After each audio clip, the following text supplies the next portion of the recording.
जय हिंद। आज के वीडियो में हम बात करेंगे न्यू एजुकेशन पॉलिसी के बारे में। ठीक है, और ये जो वीडियो है, ठीक है, इसको शेयर सब्सक्राइब ज़रूर करना, क्योंकि ये वीडियो सभी स्टूडेंट के लिए बहुत ही ज़्यादा महत्वपूर्ण है। ठीक है, तो आइए देखते हैं कि न्यू एजुकेशन पॉलिसी क्या है। तो न्यू एजुकेशन पॉलिसी 2020 जो है वो सरकार ने हाल में ही लॉन्च किया है। मतलब ये एक तरह का प्लान है सरकार का कि अगर हम इस तरह से जो एजुकेशन पॉलिसी बना रहे हैं, अगर इस तरह से हम बनाते हैं और अगर ये सक्सेसफुल हो जाता है तो हमारी देश की जो अर्थव्यवस्था है वो ठीक हो सकती है। ये ऐसा प्लान किया जा रहा है, लेकिन प्रैक्टिकल में इसका कोई भी जवाब नहीं है। ठीक है, तो न्यू एजुकेशन पॉलिसी के तहत इसे स्टूडेंट को ये लग रहा होगा कि जो 2021 में एग्ज़ाम देने वाला है 10 का या 12th का, तो उन लोगों का क्या होगा। तो खासकर इसी के लिए हम वीडियो बनाए हैं। ठीक है, तो जो 10 क्लास के हैं, जो बीएससी बोर्ड हैं, बिहार बोर्ड हैं, 10 क्लास या 12th क्लास का, तो उन लोगों का एग्ज़ाम 2021 में नहीं होगा। ठीक है, यानी कि न्यू एजुकेशन पॉलिसी के तहत उसका एग्ज़ाम नहीं होगा। ये गांठ बांध लो, ध्यान से सुन लो, 2021 में तुम लोग का एग्ज़ाम नहीं होगा। जो जैसे पढ़ रहा है वैसे ही पढ़े, ताकि वो 2021 में एग्ज़ाम दे सके। इसमें कोई भी चेंज नहीं होगा, तुम लोग को कोई दिक्कत नहीं होगा। जैसे तुम लोग पढ़ रहे हो वैसे ही पढ़ो। अब देखते हैं आगे कि इसका प्लान क्या है। तो इसको 5+3+3+4 के रूप में बांटा गया है। ठीक है, 5वीं कक्षा तक जो आंगनबाड़ी में पढ़ना है, मातृभाषा पढ़ाया जाएगा, हिंदी, संस्कृत, उर्दू जो भी है। ठीक है, तो ये सब होगी। उसके बाद 6ठा से 8वां, फिर 8 से 11 या 8वां से 12वीं तक होगा। लेकिन जो 10वां का एग्ज़ाम होता था, 12वां का जो एग्ज़ाम होता था, वो अब से नहीं होगा, ऐसा मतलब माना जा रहा है। ठीक है, और जैसे हम लोग का जो एग्ज़ाम होता था पॉलिटेक्निक में या IITI में सेमेस्टर वाइज 4 महीना पर जो एग्ज़ाम होता था, वही एग्ज़ाम तुम लोग को जो हम लोग 18 वर्ष में देते थे, वही एग्ज़ाम तुम लोग 8 वर्ष में दोगे। मतलब हल्का है कि मुश्किल है, ये कहना मुश्किल है। ठीक है, लेकिन अगर तुम लोग इसमें ढल जाते हो तो बहुत ही अच्छी बात है। और इसमें खासकर बेरोज़गारों को ध्यान में रखते हुए बनाया गया है कि जो इतने डिग्रियां ले लेते हैं और बेरोज़गार रहते हैं, तो अब इसमें नहीं होगा। लेकिन मुझे ऐसा नहीं लगता, क्योंकि इसकी मतलब भारत की जनसंख्या इतनी ज़्यादा है कि सभी को रोज़गार देना बहुत ही मुश्किल है, और वो भी सरकारी। ठीक है, तो यहाँ पर जो होगा ना, कौशल प्रशिक्षण तुम लोग को दिया जाएगा। जिस बच्चे को जिस चीज़ में रुचि होगी उसे उस चीज़ में पढ़ना है। जैसे किसी को फैशन डिज़ाइनर पसंद है, किसी को डिज़ाइन बनाना पसंद है, किसी को पेंटिंग करना पसंद है, किसी को डांस पसंद है, तो जिसका जैसा रुचि है वो उस फील्ड में जा सकता है। और जैसे इसमें था कि ज़बरदस्ती हम लोग को 10 पेपर पढ़ना पड़ता था, पूरा का पूरा, जैसे Hindi, Sanskrit, chemistry, biology, physics, social science, history, geography, economics. तो ये सब इतना सारा कचरा हम लोग को पढ़ना नहीं है। जो तुमको इच्छा है, अपने इच्छा के अनुसार तुम लोग पढ़ सकते हो, वो पेपर ले सकते हो। ठीक है, ये सब तुम लोग को पढ़ना नहीं पड़ेगा जितना कि पहले लोग पढ़ते थे। ठीक है, तो आइए देखते हैं कि आखिर क्या होगा। तो देखो, 12वीं तक तो ठीक है, लेकिन 12वीं के बाद जो 3 साल का होता था, जो लोग बीए में पढ़ते थे या पॉलिटेक्निक करते थे 3 साल का, या 4 साल का जो करते थे बीटेक, तो उन लोगों में बहुत बड़ा परिवर्तन आया है। परिवर्तन ये आया है कि जो 3 साल का रहेगा, जैसे बीए हो गया, बीएससी हो गया, बीकॉम हो गया, पॉलिटेक्निक हो गया, पैरामेडिकल हो गया, या फिर 4 साल का कोर्स जो होता है बीटेक है, IIT है, बिहार इंजीनियरिंग है, NIT है। तो ये जो 3 साल का कोर्स होगा या फिर जो 4 साल का कोर्स होगा, उन सबों का एग्ज़ाम होगा, एक कॉमन एंट्रेंस एग्ज़ाम होगा। ये कॉमन एंट्रेंस में अगर आप पास हो जाते हैं, अच्छा रैंक आता है, तभी आप आगे न्यू एडमिशन ले सकते हैं बीए में या फिर बीएससी में। जैसे पहले कॉमन एंट्रेंस सिर्फ 3 चीज़ में होता था, पॉलिटेक्निक में होता है, पैरामेडिकल में होता है, और एक बीटेक में होता था। लेकिन अब अगर बीए में भी आपको नाम लिखवाना है ना, इससे पहले क्या होता था कि इंटर का सर्टिफिकेट लिए और जा कर के कोई भी जगजीवन कॉलेज या इवनिंग कॉलेज में जा कर के एडमिशन करवा लिए डायरेक्ट। तो अब ऐसा नहीं होगा, अब ये होगा कि अगर बीए में आपको नाम लिखवाना है तो पहले कॉमन एंट्रेंस देना होगा।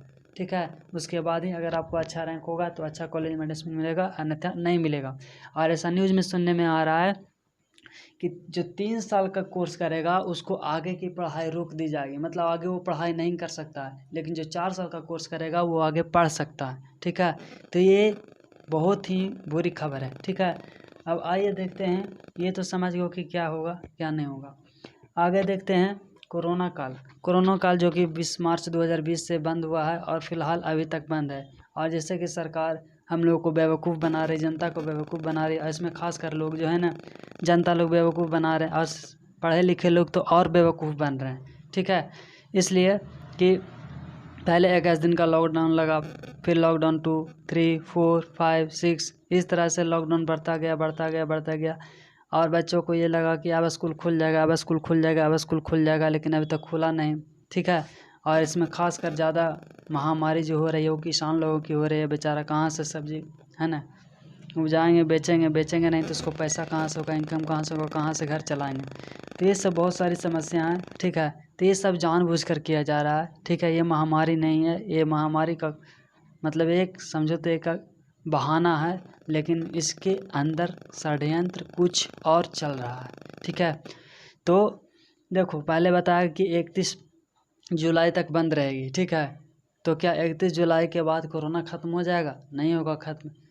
फिर उसको डेट बढ़ा दिया 16 अगस्त जब आ गया तो फिर बोलेगा नहीं भैया अब 31 अगस्त तक बंद रहेगा, 31 अगस्त तक बंद रहेगा। ठीक है, तो यहाँ पर जो होगा ना, धीरे धीरे तुम लोग को मेंटली रूप से एकदम कमज़ोर तुम लोग को बना रहा है। अब अगस्त तक इसलिए वो रखा क्योंकि सितंबर के बाद ऑटोमेटिक तुम लोग का कॉलेज या स्कूल या जो भी है सार्वजनिक स्थान सब बंद हो जाता है। जैसे दिवाली हो गया, दशहरा हो गया, छठ पूजा हो गया, सरस्वती पूजा हो गया, 15 अगस्त हो गया, 26 जनवरी, ये सब जो है ना लगातार आते रहता है 10 दिन 8 दिन पर। तो ये सब तो उस समय तो लोग काम करते नहीं हैं, और वैसे भी लंबा त्यौहार है, ये सब माना जाता है। ठीक है, तो इस समय ऑटोमेटिक बंद रहता है, इसलिए सरकार जो है ना ये इस तरह की बातें है ना चला रही है ताकि इन लोग को कैसे बेवकूफ़ बनाते रहें।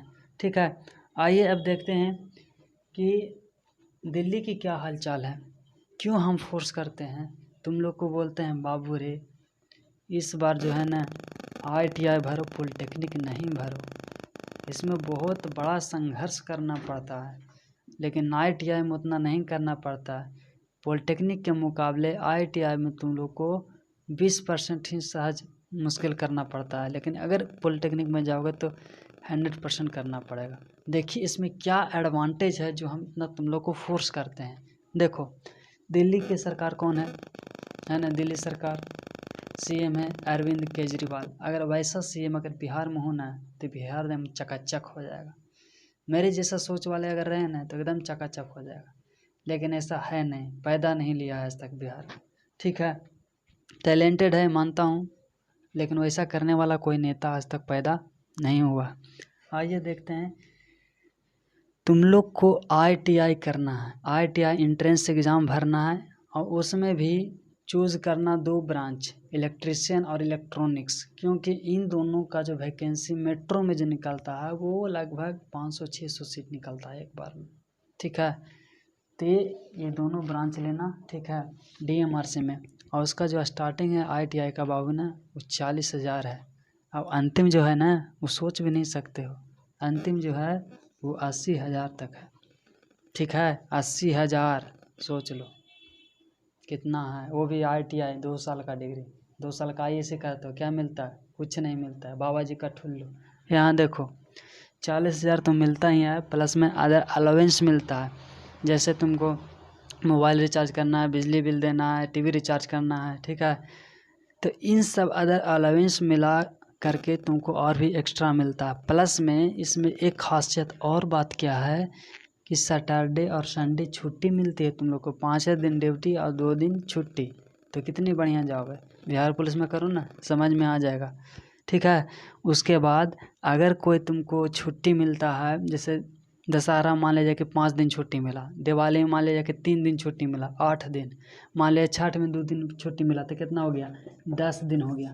तो जो 10 दिन किया ना, तो अगर एक छुट्टी में भी अगर ड्यूटी करते हो, छुट्टी में अगर ड्यूटी करते हो तो उसका पैसा तुमको अलग से एक्स्ट्रा मिलता है। अगर 1 दिन करोगे तो 1000, और मान लिया जाए कि तुम 10 दिन करोगे तो कितना हो गया 10,000, यानी 40,000 तो तुमको मिलवे करेगा, प्लस में 10,000 तुमको एक्स्ट्रा मिलेगा, यानी टोटल कितना हो गया 50,000।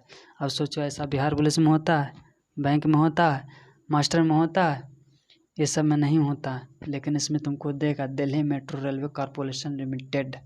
ठीक है, फैसिलिटी बहुत अच्छा, बहुत बढ़िया, ऐसा है जैसा लगता है कि एकदम स्वर्ग से सुंदर है। ठीक है, इसलिए हम बोल रहे हैं कि ITI करो। तो ठीक है, आज के लिए इतना ही, बाकी नेक्स्ट टॉपिक के लिए हम अगले वीडियो में बात करेंगे। जय हिंद।